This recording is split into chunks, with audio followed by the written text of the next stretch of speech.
Hey there and welcome. It's the Catalyst Sessions once again. It's Thursday. I'm Bill DeYoung from the St. Pete Catalyst. We're all here keeping our arts community connected, and we're so happy that you're joining us tonight. 7 years ago, Maureen McDole started Keep St. Pete Lit, a nonprofit organization dedicated to making sure the literary arts, the written word, stayed well represented in this city. Every year, Keep St. Pete Lit sponsors writers groups, readers groups, author events, writing classes, and literature-based programs everywhere from kindergartens to nursing homes. It all culminates every year with the Sunlit Festival, in which dozens of diverse literary events are spread over several days. The 2020 Sunlit Festival, which had been scheduled for April 24th through 26th, is of course officially unscheduled. But Maureen McDole, who you're seeing right there because she's absolutely lovely. She's a thinker. I wrote this down. A reader, a writer, a serious bibliophile, a poet with 2 published books, and the keeper of St. Petersburg's brightly burning literary flame. Wow. Hey, this is Maureen McDole, ladies and gentlemen. If you know her, you recognize her, and if you don't, you're in for a treat tonight. Let's talk about how you're keeping St. Pete lit in cyberspace. What are you guys doing? I know you're doing a few things. Tell me about them. Yeah, so the whole city pretty much shut down around March 13th. I was with my writers group, which is a lot of Keep St. Pete Lit board members and partners of ours, on March 12th. Social distancing at Craft Cafe. And I remember thinking, is this the last day of normalcy? And for me, it was. And so the first week after everything kind of shut down, the art scene pretty much shut down within a 12-hour period from noon on the 12th to noon to the 13th. And, I went inward and was like, how do we pivot the organization online? Because I didn't see this ending anytime soon, intuitively and sustainably. I didn't want to just throw content up.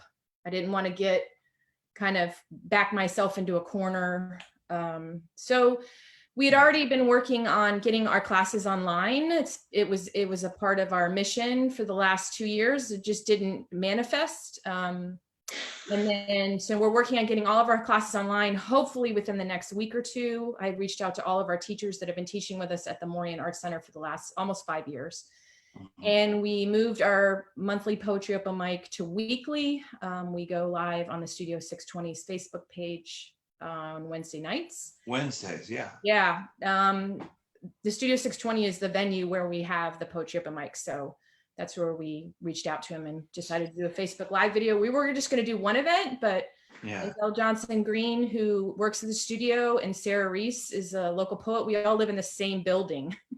So we actually are decided to quarantine together. So we read poetry and talk about poetry, and then ask participants to post a video of themselves performing their poetry. And we try to do a writing prompt every year. Real cool.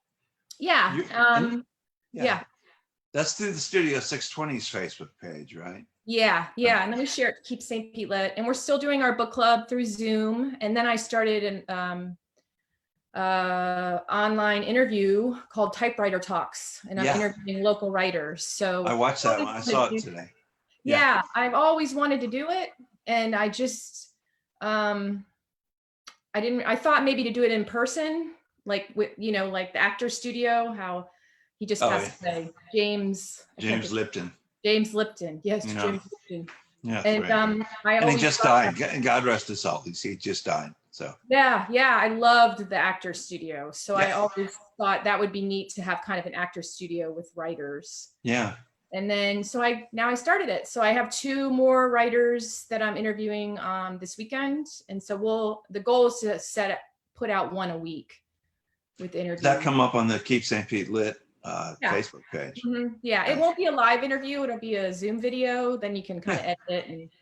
I really, I interviewed Chelsea Catherine, who's one of our past teachers, and she has a book coming out. And so it's another way to, like, we have writers who have books are coming out, and we're stuck at home. So if we can help showcase them too, that's the goal of that. Well, I think the interesting thing about this For me, it's reading. It's like I was.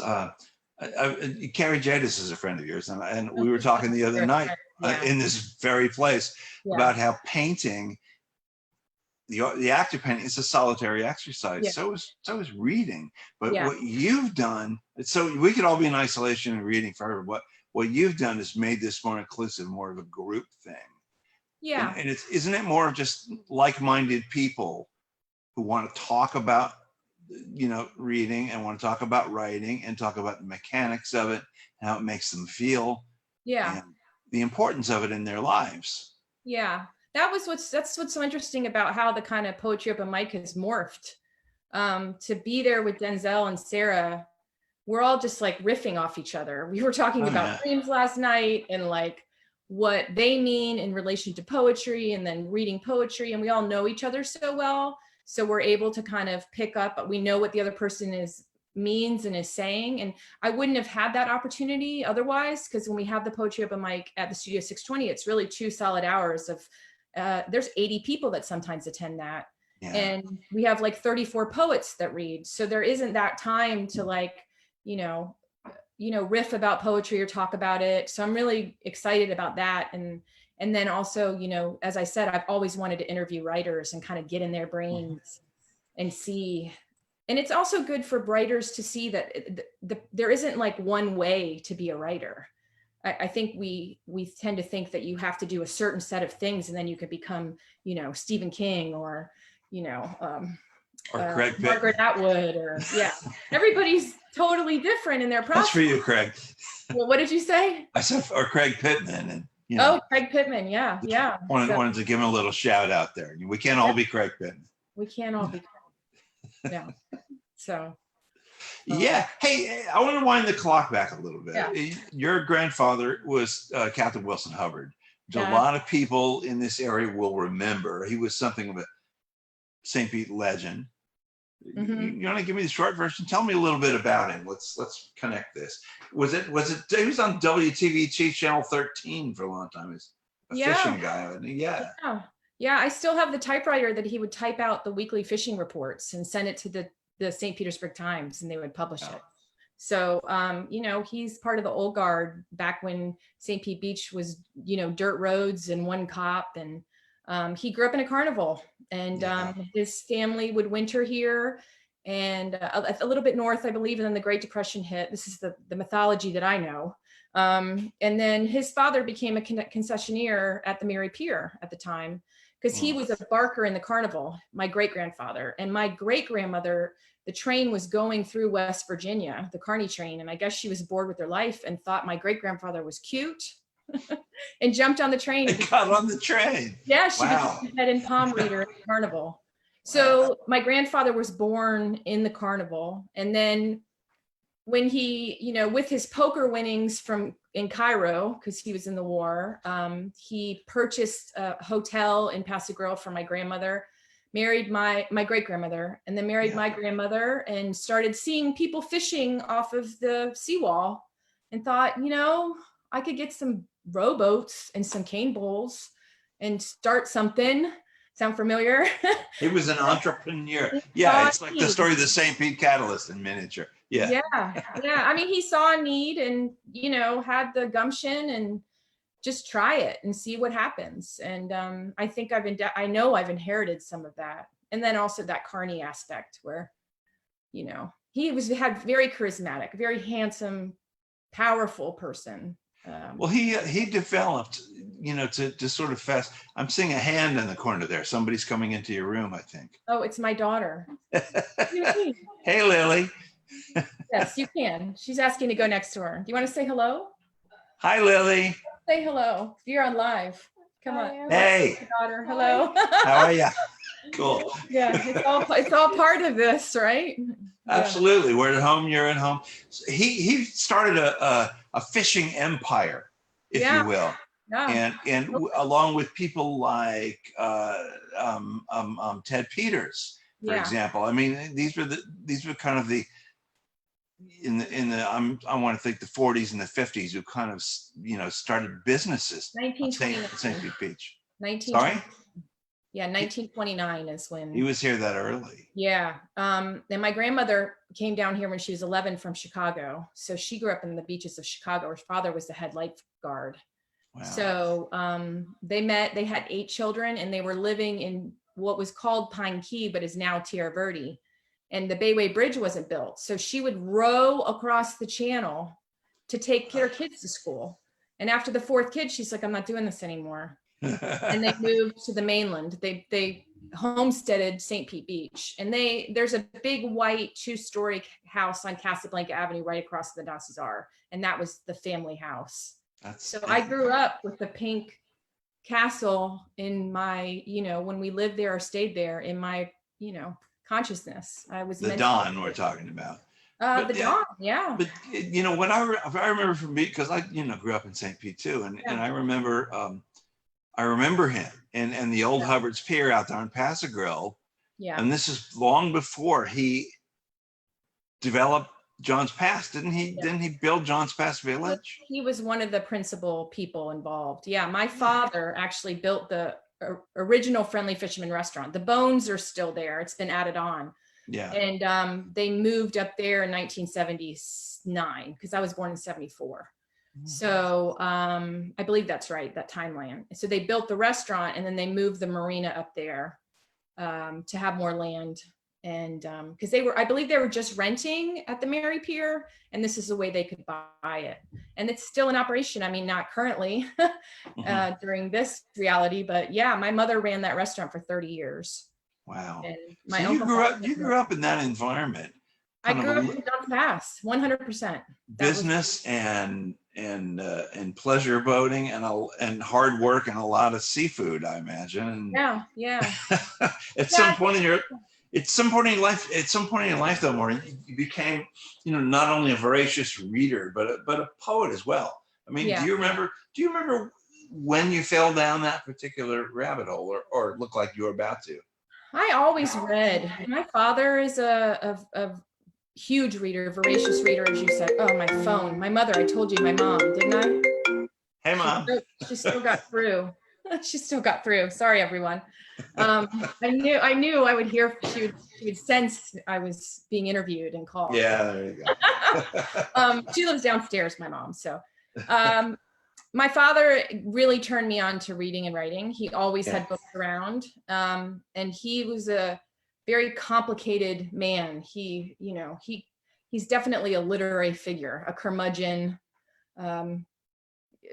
likes the drink, let's be honest. And so nature and libraries were where he would find solace. He doesn't do well around people. He's a really sensitive, person, highly intelligent, but that's how we bonded, was intellectually. So he bought me books, and I used to read Laura Ingalls Wilder. And, as I said, my father was a challenged human being. So reading was my outlet. Reading was the way I kind of got out of being the oldest child in an alcoholic home. I mean, so my mother doesn't like me saying that, but it's my truth. And so reading and writing was the way that I could process my emotions. And I think your phone's about to ring again. My mother, she heard you saying that. I texted her. But I mean, were you an introvert as a kid, as an impressionable teen, just sitting under a tree with a book all the time? You one of those girls? Yeah. I'm actually really enjoying quarantine. I feel a little guilty for it because, I'm a really sensitive person. I've learned how to be outgoing. I've learned how to talk to people. Just ask them about themselves, and people love to talk about themselves. That's what I try to tell my daughter. I mean, I like conversation, but it does drain me. I have about a 3-hour window. And it's funny because all of our events are about 2 hours long. So it's like I beautifully scheduled the whole organization. So I would just have these 2-hour blocks of interacting with people. So you can recharge. What was the impetus to start Keep St. Pete Lit? So I had studied pottery in Asheville, North Carolina, all throughout my 20s, and kind of because I had always written and read, I didn't really take it seriously. And I mean, I grew up in this fisherman family, so the arts weren't really on my radar too much. And then my mother, I love you, Mom. Do you need to take that? I mean, if you, Oh gosh, no, I need to just let her, I'm gonna mind meld her. Mommy, I'll call you in a minute. I love my mother so much. I'm lucky to have her in the same building, and a lot of people don't get to see their parents around this time. Anyway, so around 30, I kind of had an existential crisis and realized like I was a poet, and made a decision at 30 to write. And I've been at it, like finding ways to pay the bills and get toilet paper for wait, you got some? Yeah. But Keep St. Pete really started because I was, writing and on the literary scene in St. Pete, which, St. Pete wasn't what it is now. Mm-hmm. And there'd be like 1 or 2 open mics in St. Pete. And I just didn't fit in with the crowd. And I just felt like I needed more as a reader and writer. So it kind of just bloomed from there. And the opportunity for Keep St. Pete Lit was presented to me through Margaret Murray. She had written a business plan and said we could use it and start an organization. And it just took off. And did you find a lot of, again, like-minded people? I mean, was St. Pete like, oh yeah, we really like this idea a lot? Were they receptive? Yeah, they were there. I think that just that curiosity of just, let's try something. Let's just, and because I had a background in art and was married to a graphic designer, I really wanted to merge the literary arts with the visual arts. And that was already growing, the Art Alliance and the visual and the performing arts, American Stage, the MFA, the Dolly was already here anchoring the city creatively. And usually writers would stay in their own lane. Like writers and art people were very separate that I saw. And I really wanted to merge the two. So I kept trying to find ways that would work. And I mean, reading goes everywhere. Like we could write about space. We could have an event about astronauts, and find a book. Oh yeah. So it worked for us because then we started partnering with existing art organizations. And to be honest, we didn't have a marketing budget. We had very little budget. So partnering with these existing organizations helped get the word out about Keep St. Pete Lit pretty fast. And the art scene was growing all at the same time. The Warehouse Arts District, the St. Pete Art Alliance, all of these, institutions now, which in some ways we take for granted, we all came online at the same time. So we grew up together in a lot of ways. It's not the same Pete that it was when you were coming. Not at all. It feels like now no one's downtown. Well, now, no, I don't think anybody is now. I don't know if they are. I haven't been down there in a while. Seriously, if you need to take that. No, it's not my mom now. It's my friend. Okay. I mean, I'll riff for a while. No, every person, I'm going to try to get rid of I don't know why my phone keeps ringing. How is the organization evolved over the years? I mean, has it gotten bigger and more people and hold on one minute. Of money? Mom, I'm live on TV being interviewed. Okay. Hi, Kathleen. Bill DeYoung says hello. Hey, Kathleen. I'll be down in a minute, Mom. Okay. I'm gonna leave the bowl here. Okay, thank you. She made me dinner. How has it changed over the years? Talk to me about that. More people, more. Sorry. What was your question? I have to remember. How has it evolved and changed over the years? I mean, is it more people coming to the events? A bigger influx of money? Keep St. Pete Lit? Yeah. Yeah. Well, we kind of tried everything, and saw what works for us and what doesn't. We really have moved more towards education, especially with youth, kids that are in transformational schools, kids that don't have access to resources. We are in a lot of locations in South St. Pete and after school programs. We have book boxes now in 4 locations in South St. Pete. And that really resonates with me. I think that the city's grown so much that there is so much content now for that other people have started. There's other literary organizations that have grown around us too. There's Wordier Than Thou. Now we have Tompolo Books and Bottles coming online.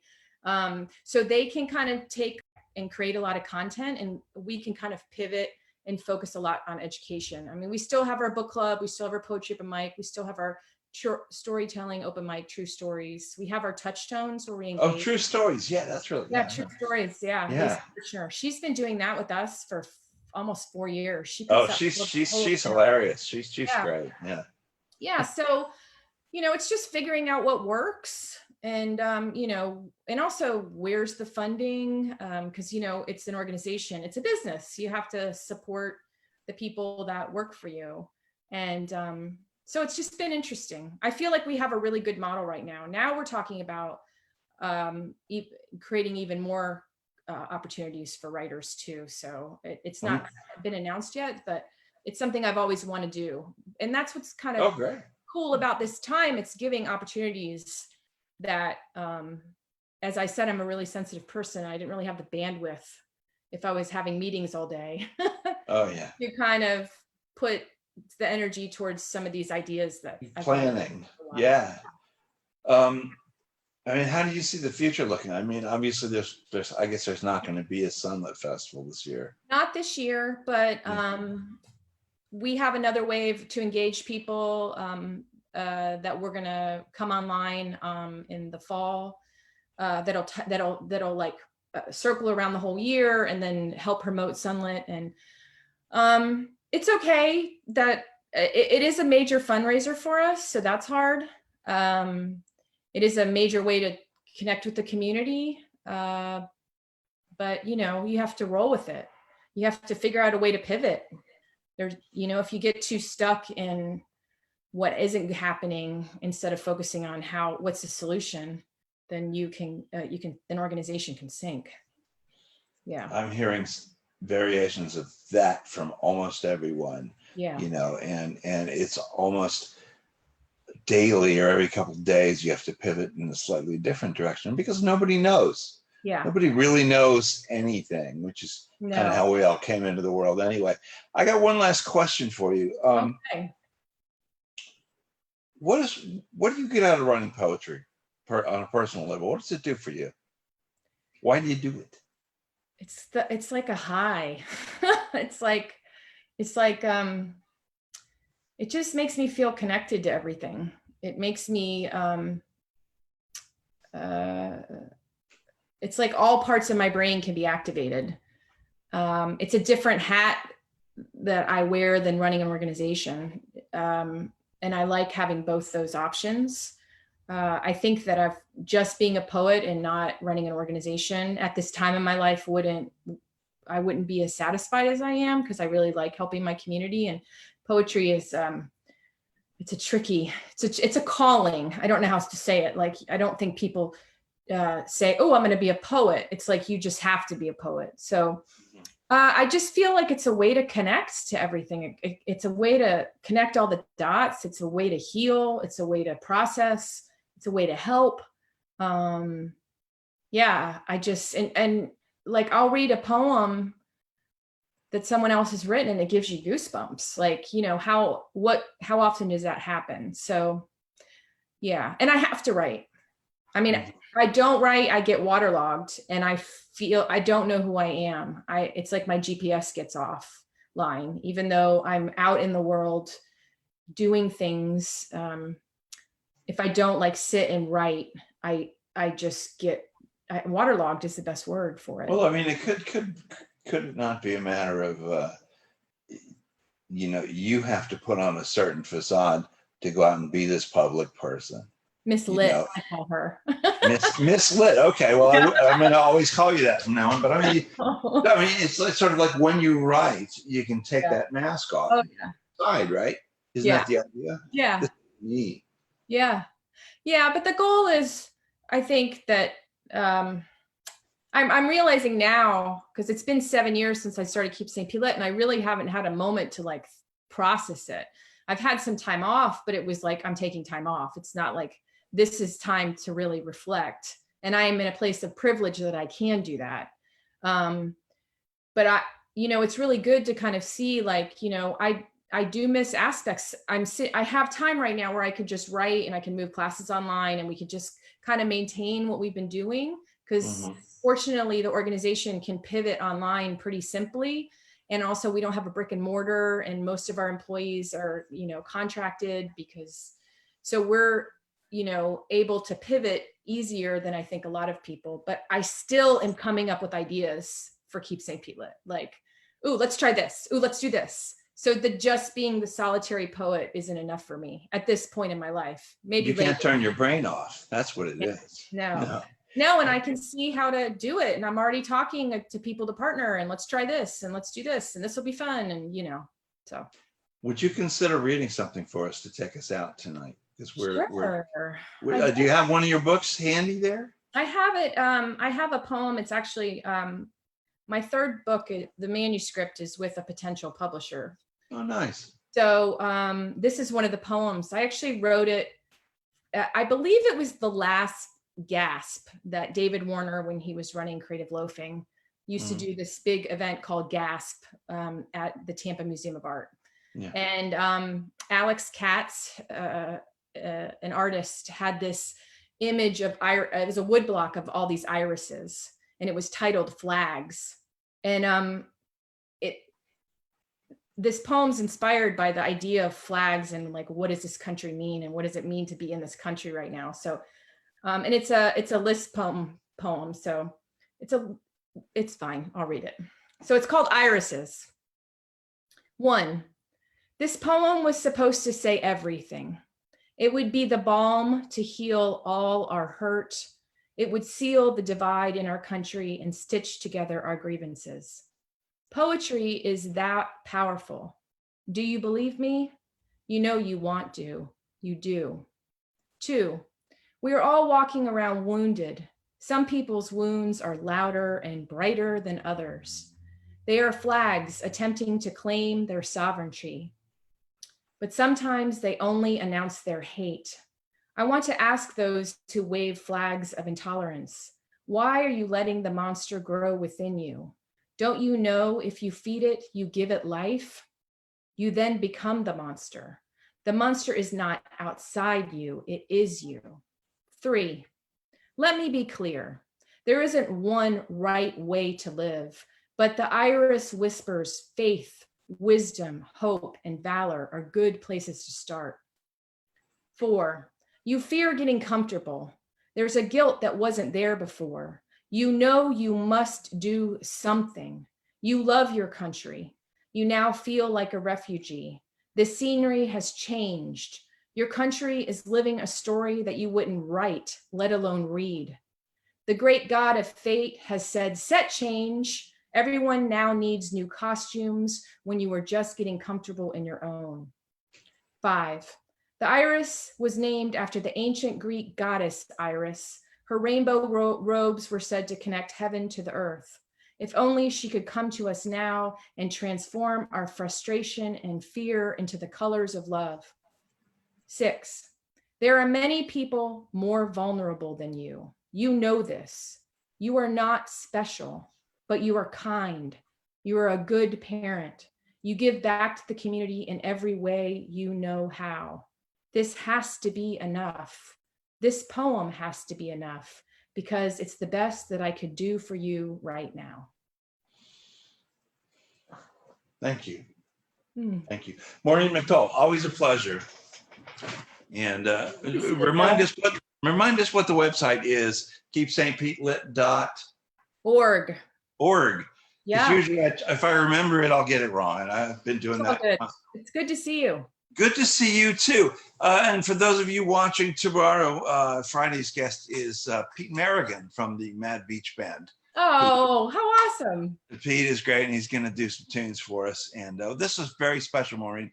I want to say thank you, and we will see you out on the other side of this. On the flip side. All right. Soon. Thank you.